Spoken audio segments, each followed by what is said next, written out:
Plaintiff Deborah Trent says she and the defendant were hippies who grew up in the 60s. And back then they lived on communes and didn't care about rent. Deborah became fast friends with the defendant and even opened up a topless punk rock club together. But she's suing him today for a collections bill. Defendant Henry Peck admits that he and Deborah came from the sex, drugs, and rock and roll era. But they were like oil and water because Henry is very sensitive, while Deborah has no impulse control.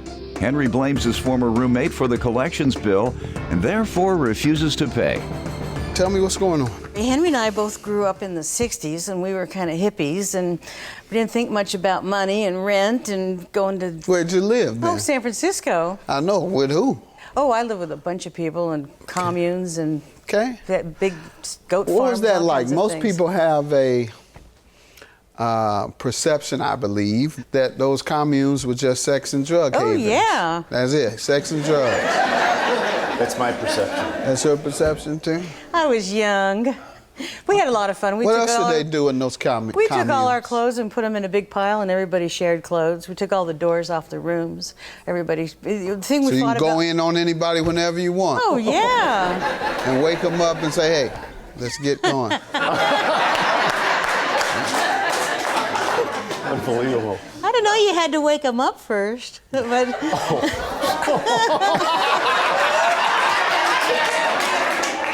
So somebody might just say, what is that? Oh. Well, now you remember those years. Those were, you know, it was flower power. I was a kid. Yeah, well, it was wonderful. I know my history. Time passed, and I ended up around the 80s. I ended up in L.A. And I met Henry, and Henry and I had sort of come from that same background, and we became fast friends. And Henry had... Now, did you go with a black man? Oh, Lord, of course. Yeah, I mean, that was the whole thing.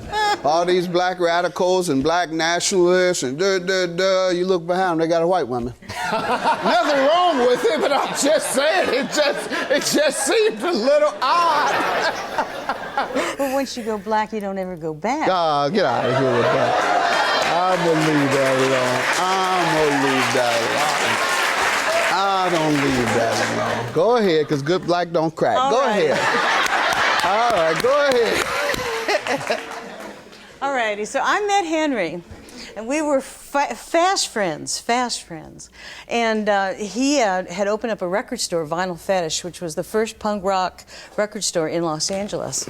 And he was doing real well for himself, and he bought a house up in the Hollywood Hills, where big, nice house, and Marilyn Manson, I don't know if you know who that is. But no, of course. He ended up living next door, and Henry and I opened up a nightclub. We opened up the first nightclub, the underground punk club in a topless bar, and that was a lot of fun. And that was crazy. We had go-go dancers and nude one, well, not nude, topless, but that was the first time that happened in LA. So that was kind of a real groundbreaker. And I was dressed up, my name was Tra-La-La, and I dressed up in all tight clothes and wore a lot of wigs, and we partied real hard, and we had a wonderful time. And I always had his back. I was always Bank of Debbie, every time. Go ahead. So what happened is the time went on, and Henry still was living in his fantasy world, and even to this day, I must say, he's got his 34-inch waist jeans all piled up in the closet, so we know how far out of reality he is now. So that's a long-ago era. Long-ago era. What were the favorite drugs? Were they mescaline? There was, well... What was the favorite, the most popular during the hippie era? Well, we used to call it wake and bake. You'd wake up and you'd start smoking when you woke up. I'm talking about narcotics. Oh, narcotics. Well, those are days I like to forget. You're still smoking weed, both of y'all, but go ahead. I'm not talking about that. Those were hard days. I lost a lot of friends behind that stuff. Mescaline is what the main drug was, I LSD. believe. Yeah, there you go. And LSD, it give you hallucinations. Mushrooms. It was those days we got away with a lot. You tell me your side about your lifestyle back then. We came from the sex, drugs, and rock and roll era, she said. I stopped doing 2 of the 3. And she continued to be a pot smoker. And I don't know how she remembers anything that's happened over the last few years. We've had a very tempestuous relationship, and that's based... What call? Because she's an impulsive person. She has no impulse control, and I'm too sensitive. And those don't make those. That's oil and water. Are you all just good friends or you date? Well, now I'm not even going to answer that. But up until this case came up. Oh, really? You're not? There's got to be some mystery. Judge ask you a question and you say, I'm not going to answer it. Unless you're pleading the fifth or Yes, you're I'll just not plead going the to fifth. answer. Okay, Yes. we'll say that. All But right. during the AIDS crisis, she was an angel of mercy. Everybody loved her. Good. She was there for friend, foe, stranger, day or night. She was there. Oh, and there's- I'm everybody sorry. loved her. But she could also be hell on wheels. What caused you to stop? Well, it was a New Year's resolution. And I just realized that I was What year? like 25 years ago, probably. I did the cocaine so I could drink more, and it was just a vicious cycle. And then I woke up. But weed is what takes your memory. The weed, Judge, I would do heroin before I do weed. You were a heroin addict I as well? hate weed. You were a heroin addict as well? I did heroin, but I didn't become an addict. My ex. You're the first one. Let me hear your collections. Why are you suing him for collections? So what let me happened? tell you the story. So this big house. Stand up in front of the I'm sorry. judge. So this big house that he had up in the hill that he'd bought from this money from running the record store, and they were partying and carrying on and all this and that. Well, come to go, he doesn't pay the bills, and it gets foreclosed. When? It was September 2011. All right. Or August 2011. He was foreclosed He on. lost his house. So I hear him and this roommate that he lived with, who I didn't know and didn't really care for much, were going to be on the streets. And this was something that I just couldn't let that have happen. So I said to them, well, here, let me do this. I've got a credit rating that's a little higher than my shoe size, which Henry did not. And I said, let me step up and I will co-sign on a lease for the two of you to have an apartment in Hollywood. So I did, fool that I am. Come to go, in August, they get a 3-day notice to be evicted.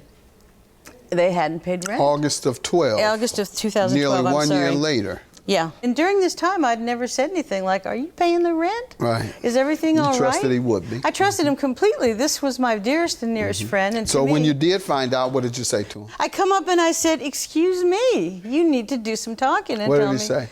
He said, oh, it'll go away. We'll take care of it. You have the collections letter? I do. All right, sir, you tell me about this. Well, as you said, we were evicted, my roommate and I. What happened was the landlord came up to me one day and says, do you know your roommate hasn't paid the rent for 2 months? And if you don't pay the rent for this 3rd month, you're out of here. And I had paid my rent. To whom? To the landlord. We both, the roommate and I, paid our rent separately. What did you say to your roommate? I screamed and All I right, yelled what was at the her. response? She blamed it all on me. Okay, so you all blamed each other? Yeah. All right, good enough. You all rented that place jointly and severally, so she has the opportunity to sue either one or both of you. She has chosen to sue you. Now, whatever happened between you and your roommate, if she didn't pay her half, but you paid your half, that's between the two of you. Even though you all had this agreement that you would split it in half, the two of you, either or both, are liable for that bill that she incurred. Have a good day. Judging for the plaintiff. I think it's time sometimes to be accountable and man up and step up and say, this is what I did and this is what I'm going to do to fix it. Can we hug it out at least? I think I can if it's all right with Mr. Doyle. It's okay with me. So,